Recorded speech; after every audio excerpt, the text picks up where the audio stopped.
Trust ఇప్పుడు వరకు 29 సంవత్సరాలు అయింది.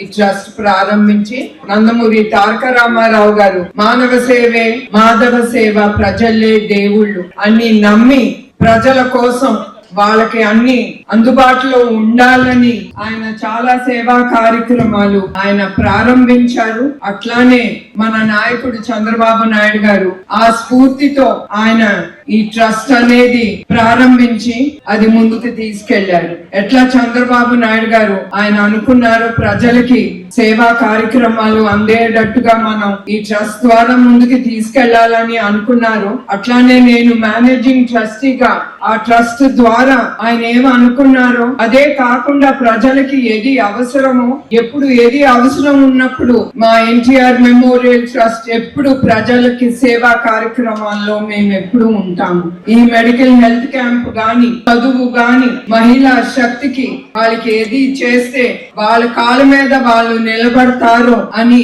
అవన్నీ ఆలోచించి అవన్నీ ప్రజలకి అందుబాటులో ఉండాలనే ఇవాళ అట్లానే మీ అందరికి ఈ హెల్త్ క్యాంప్ అనేది మీకు అందుబాటులో ఉండాలి. మేము చాలా క్యాంపులు చేస్తున్నాము అని మాకు తట్టింది. ట్రైబల్ ఏరియాస్, గిరిజన ప్రాంతాలకి మనం వెళ్ళాలి, మన అందుబాటులో ఉండాలి. వాళ్ళకి ఏది అవసరమో అది చూసి ఏది మనం అప్పటికప్పుడు ఏది మనం చేయగలము. మందులు ఇప్పుడు డయాబెటీస్ గానీ, బ్లడ్ ప్రెషర్ గానీ అప్పటికప్పుడు మేము ఆలోచించి అవి మీకు అందజేయగలం. కానీ దాని తర్వాత మీకు ఏదైనా అవసరం ఉన్నప్పుడు మేము తప్పకుండా గవర్నమెంట్ హాస్పిటల్ గానీ, కార్పొరేట్ హాస్పిటల్ గానీ మిమ్మల్ని అందరినీ రికమెండ్ చేసి అక్కడికి పంపించాలని మేము నిశ్చయించుకున్నాం.